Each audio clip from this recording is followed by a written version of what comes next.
Elara Vaz stared at the holoscreen, its cold light reflecting in her slate-gray eyes. On it, the Galactic Empire's broadcast played across every human outpost, colony, and military installation. In the center of the feed stood General Ralcor, arms folded, mandibles twitching with smug amusement, as he surveyed images of Earth's chosen snipers for the upcoming precision duel. When her face appeared, the laughter began. "This is your representative?"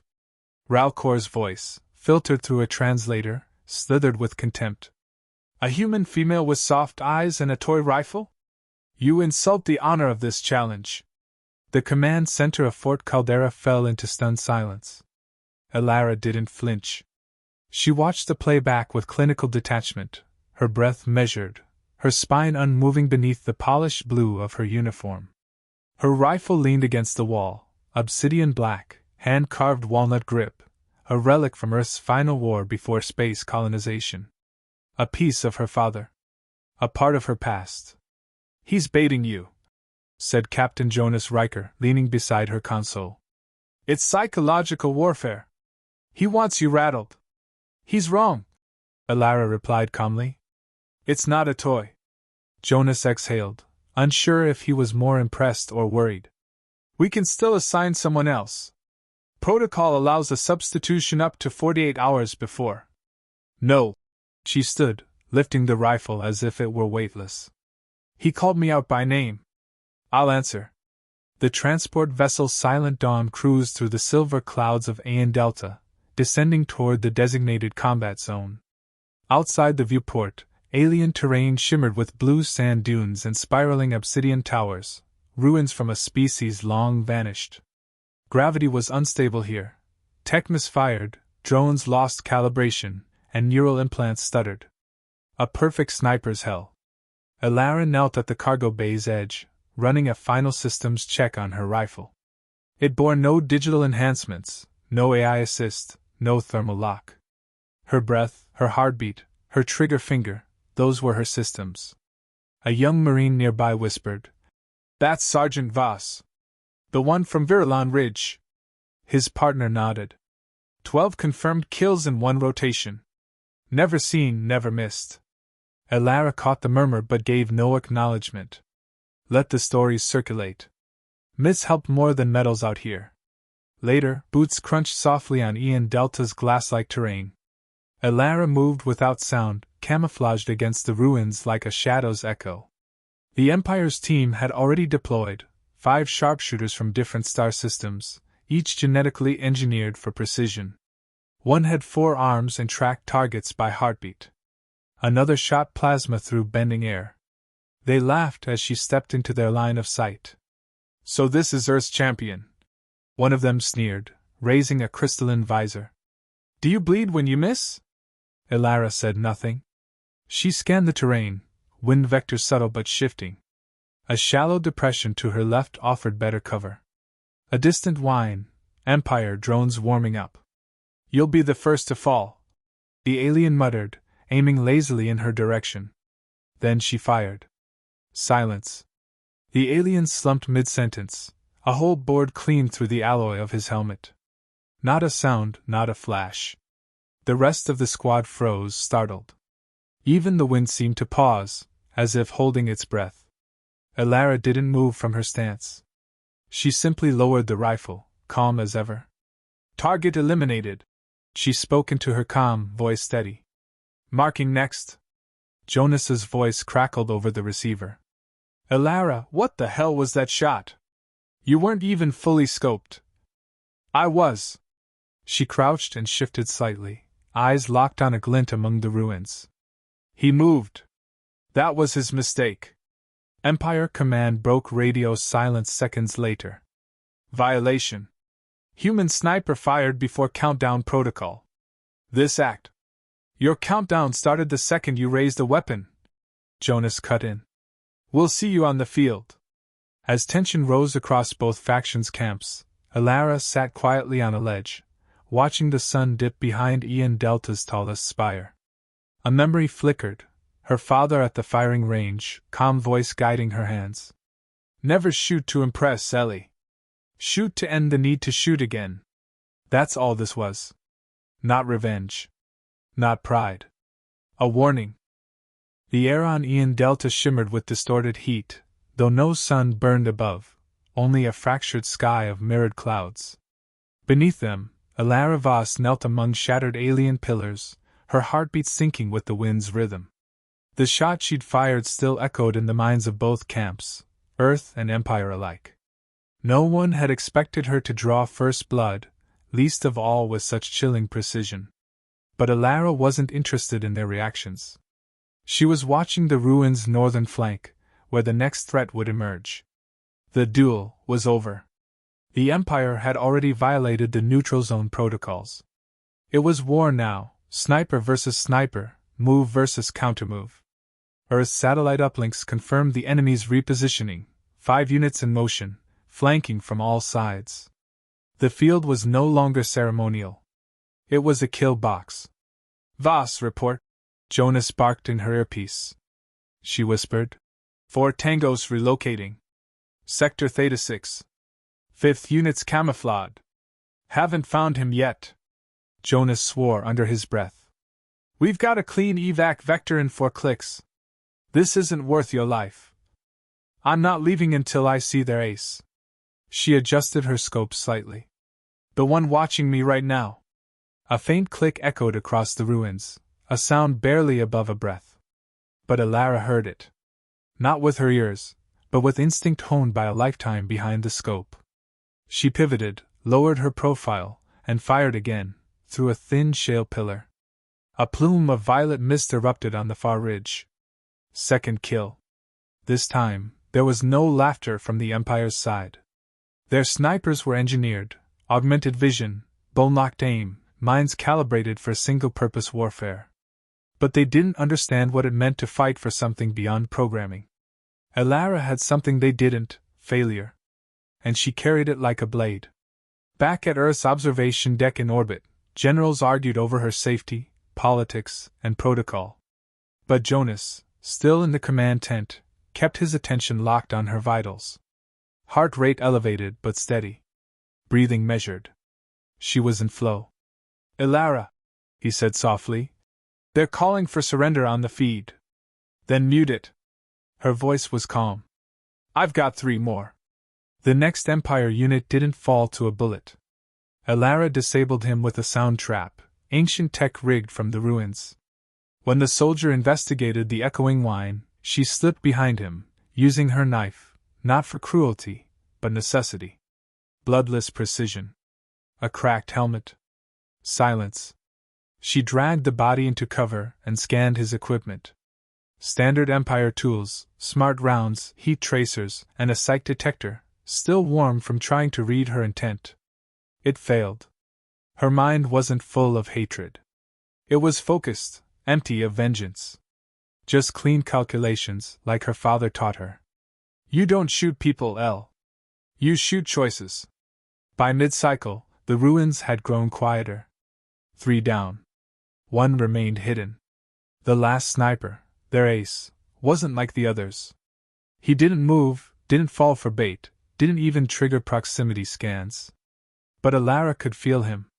Somewhere in the jagged labyrinth of rock and ancient metal, he watched with the patience of a predator. She waited, lying prone for over an hour.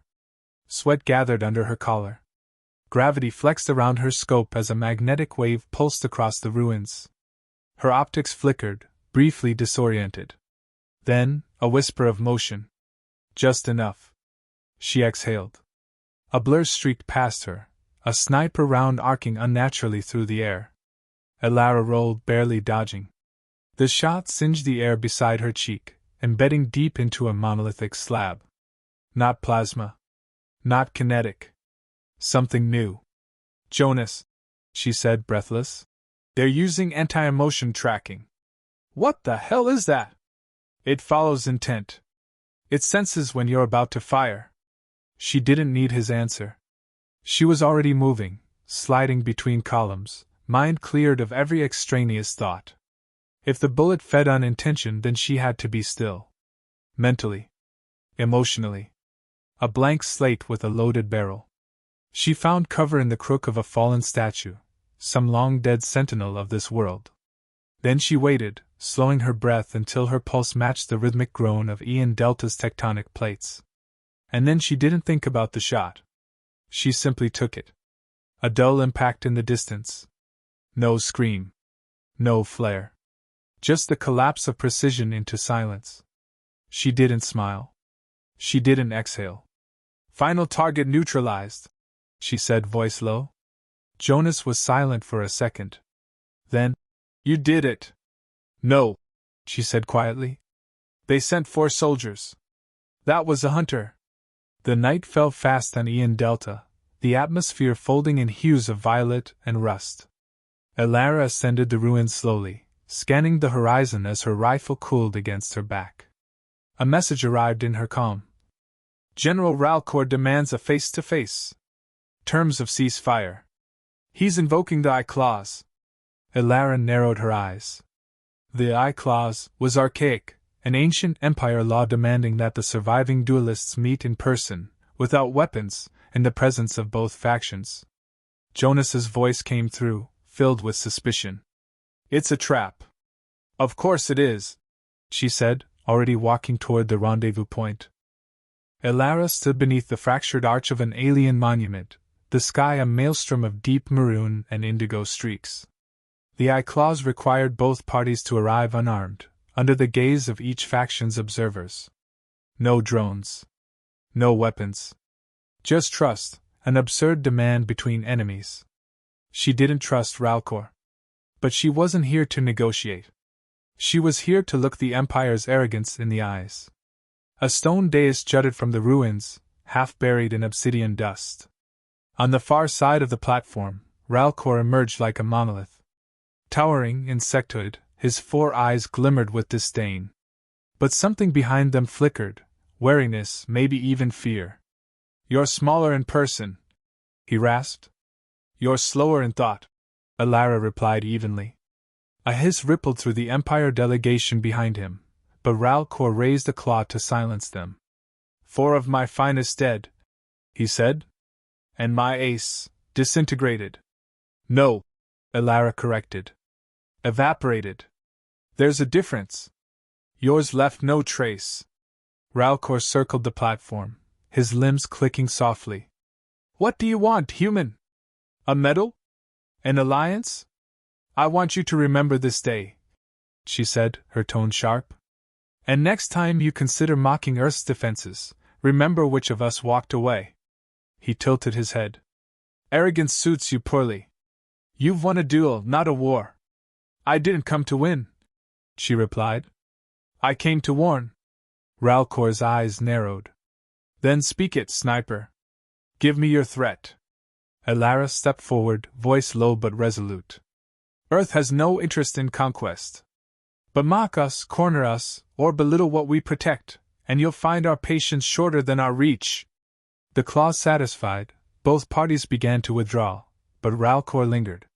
You remind me of an old story from my world, he said quietly now. A ghost who never spoke, only killed.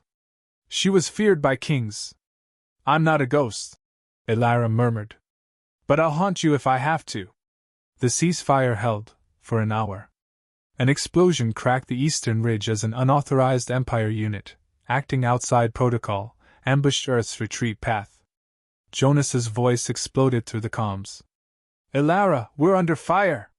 They lied. This wasn't about honor. She was already sprinting.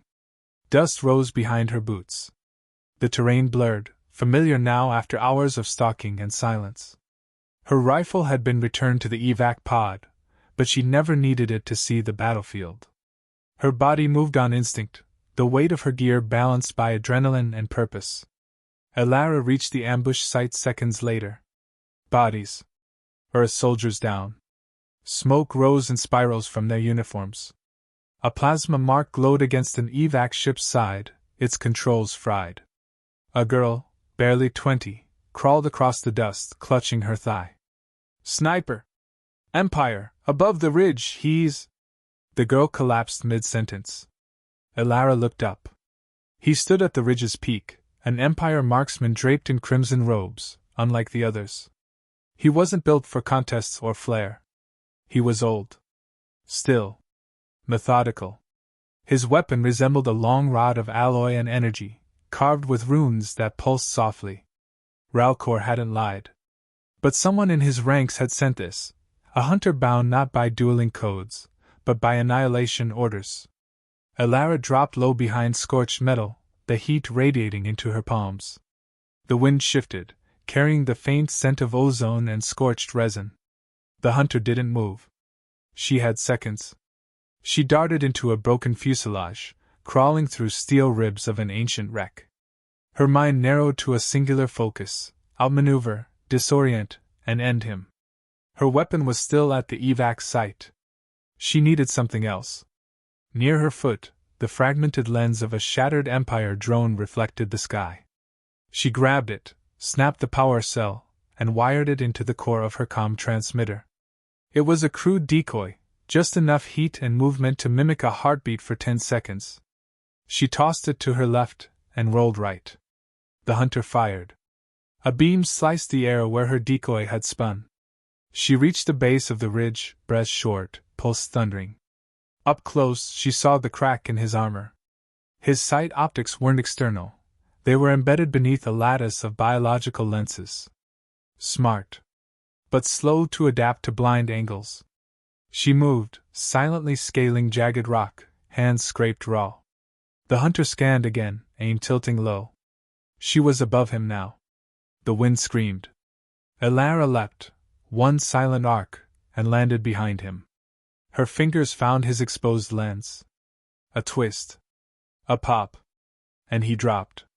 She crouched, breathing raggedly, hands shaking from the close contact kill. But her face remained unreadable. Then, her comm buzzed again. "Jonas? I'm here," he said, relief and awe mixing in his voice. "That was their assassin, wasn't it?"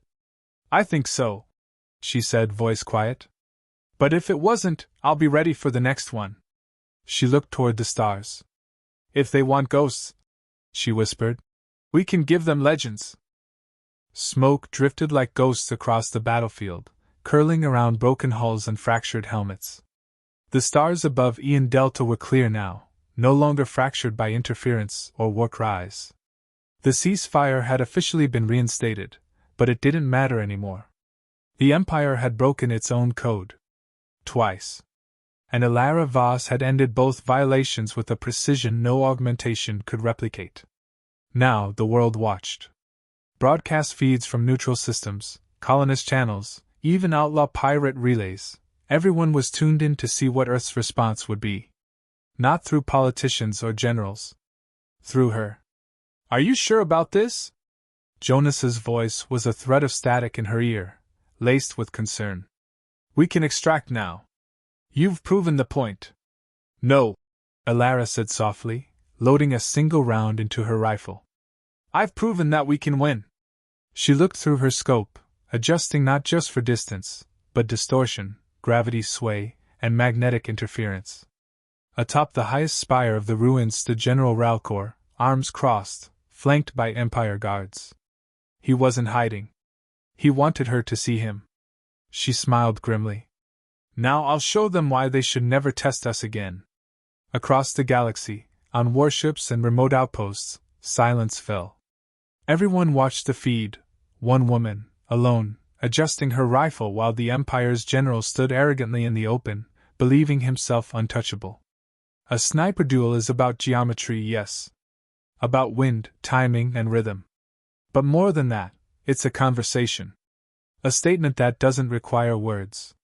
And Elara's statement was about to be heard across the stars. She inhaled once. Focused. Not on revenge. Not on glory. But on warning. The round she chambered was custom, silent firing, gravity reactive, laced with a tracking signature that would detonate midair if intercepted. She exhaled, and time slowed. Her finger pressed the trigger. No sound followed. No recoil. The round vanished into the distance. Seconds passed. Then, a snap of light erupted just above Ralcor's left shoulder. A puff of air displaced the insignia from his armor, ripped clean off without touching flesh. He froze. His guards reached for weapons. He raised a claw, halting them. The message was clear. You move again, and the next one doesn't miss. Jonas's voice returned, laced with disbelief.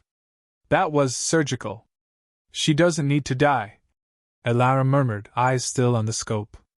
But he needs to remember what it feels like to be outmatched. A ripple moved through the Empire ranks. Some stepped back. Others lowered their weapons entirely. For the first time in living memory, fear spread across the elite soldiers of a galactic empire, put there by a single, unaugmented human woman. Ralcor's gaze met the high-range camera positioned on Earth's evac ship. His voice, broadcast live, echoed with a tone not even the translators could smooth over. Earth, we acknowledge your precision.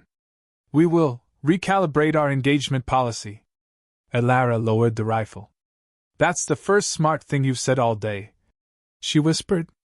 An hour later, Elara stood inside the evac shuttle, fingers bandaged, uniform scuffed, and eyes heavy with exhaustion. Jonas sat beside her, silent at first. They're not going to forget this, he finally said. They're not supposed to. You scared an empire, Elara. What does that feel like? She leaned back against the cabin wall, staring up at the shuttle's ceiling. Like I finally hit the right target. Jonas chuckled softly. You know they'll start writing songs about this. They'll get the details wrong, she replied. But maybe the fear will keep someone else alive. Somewhere. The silence between them held for a moment, calm, full of meaning. Then Jonas reached into his pack and pulled out a case.